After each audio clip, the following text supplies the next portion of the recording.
The shaping of modern U.S. foreign policy vis-à-vis the Middle East began over 60 years ago with the end of the Second World War and the shifting balances of power worldwide. Generally, U.S. foreign policy seeks to bring about peaceful relationships between America and other nations through peaceful compromise. U.S. foreign policy also attempts to promote regional stability by facilitating peaceful compromise among other nations.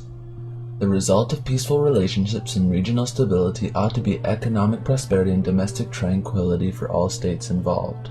Unfortunately, the efforts of U.S. foreign policy in the Middle East over the past 60 years have not resulted in lasting peace, but in many cases have ultimately led to conflict and helped to create the conditions that encouraged extremists to engage in campaigns of global terrorism. America's intensive social, cultural, political, and commercial involvement with the Middle East has taken a crucial importance in the last half of the 20th century and the first years of the 21st.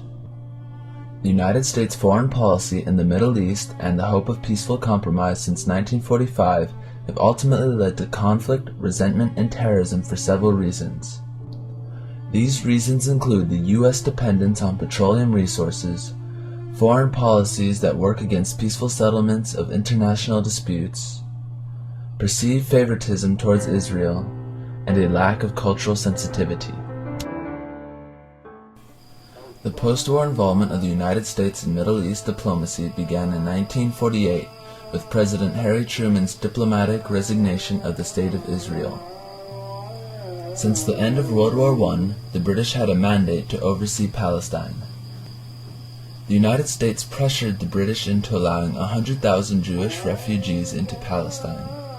A special commission was formed, and it recommended the division of Palestine into separate Jewish and Arab states. The U.S. supported this proposal in the beginning. The Jewish community of Palestine accepted this proposal, while Arabs of Palestine, as well as those of the surrounding states, rejected it. As the British mandate in Palestine was ending, civil war broke out between Jews and Arabs. Most people assumed that Arabs would win the conflict, and the United States Department recommended some form of United Nations control in the area. On May 14, 1948, Israel declared national independence. The decision over what to do about the Jews in Palestine was the hardest decision that Truman ever faced. Truman's advisors were split. Clark Clifford felt that the Jews deserved a safe place to live. George Marshall disagreed. He felt that a quick resignation of Israel would look like Truman was trying to gain the favor of Jewish American voters. He also said that it might affect America's access to Arab oil. On July 26, 1956, Gamal Abdel Nasser, the president of Egypt, nationalized the Suez Canal. Besides Britain, France and Israel felt threatened by this action. During the administration of President Dwight Eisenhower, John Foster Dulles argued for a more even-handed approach in American policy toward the Arab-Israel conflict. When the nationalization of the canal took place, Britain, France, and Israel prepared to launch military strikes against Egypt. President Eisenhower quickly stepped in to end the threatened invasion of Egypt. In May of 1967, Egypt expelled the United Nations Emergency Force from the Sinai Peninsula, where they had been stationed as a buffer zone since 1957 following the 1956 Sinai invasion by Israel.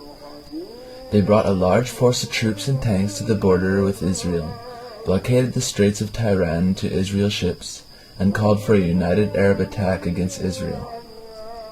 On June 5, 1967, Israel launched a strike against Egypt's air force because they were afraid of an invasion by Egypt. By the time the war was over after 6 days, Israel had gained control of eastern Jerusalem, the Gaza Strip, the Sinai Peninsula, the West Bank, and the Golden Heights.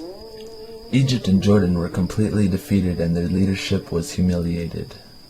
The U.S. was caught by surprise by the developments that led to the Six-Day War, but it may have unwittingly contributed to the outbreak of the conflict by misunderstanding what was happening. The Yom Kippur War was fought from October 6th through October 26, 1973. The war was fought between the Arabs and the Israelis. It was caused by the ongoing Arab-Israel disagreement going back to the Declaration of the Nations of Israel in 1948. The result of the Yom Kippur War was the 1978 Camp David Peace Accords, in which the Egyptian president and the Israel prime minister signed a peace treaty that was brokered by the U.S. President Jimmy Carter and was awarded the Nobel Peace Prize for the efforts to bring the two combatants together. In 1979, Islamic Revolution in Iran brought the Ayatollah Ruhollah Khomeini to power because dissidents in Iran sought to remove the Shah, who had been brought to power in 1953 by U.S. intervention and replaced his rule with a government which was based on a constitution. Much of Ayatollah's support came from revolutionary students.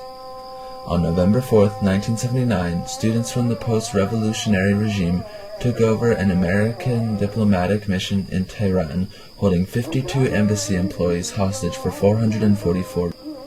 The main reason for the students doing this was because they objected to U.S. influence in Iran. In 1982, the U.S. participated in a peacekeeping mission in Lebanon following the Israel invasion of Lebanon. On October 23, 1983, during the Lebanese Civil War, 2 hijacked trucks packed with explosives struck a building in Beirut housing U.S. and French members of the Multinational Force in Lebanon.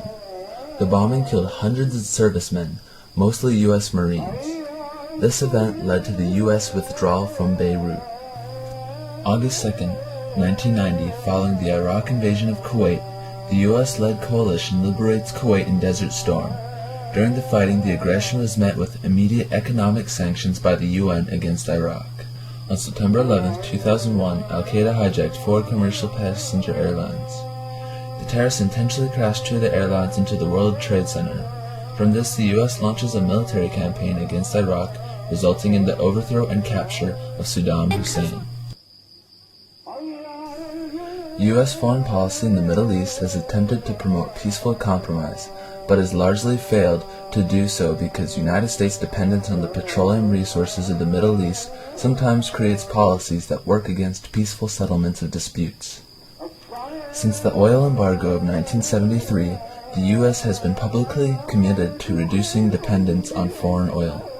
However, despite repeated promises by both Democratic and Republican presidents, the U.S. has actually increased that dependence. Domestic political pressures within the U.S. drives the pursuit of politics toward Arab states and peoples that creates the perception that America favors the interests of Israel and privileges economic gain to the exclusion of the valid concerns of Arab people. To a large extent, our sustained relationships with Muslim Arab states and the broad Muslim support for the actions of Osama bin Laden result from the political decisions of American leaders that were taken in order to achieve the support of powerful special interest groups within the U.S. A lack of cultural sensitivity to the knowledge of Arab and Muslim priorities leads to the creation of foreign policy perceptions that America is the enemy. In the long term, the only solution to the history of conflict following from American foreign policy in the Middle East will have to come from a lower dependence on foreign sources of energy and the development of foreign policy that values genuine compromise that takes place outside the realm of domestic politics and comes from a genuine knowledge and appreciation of people's cultures and concerns.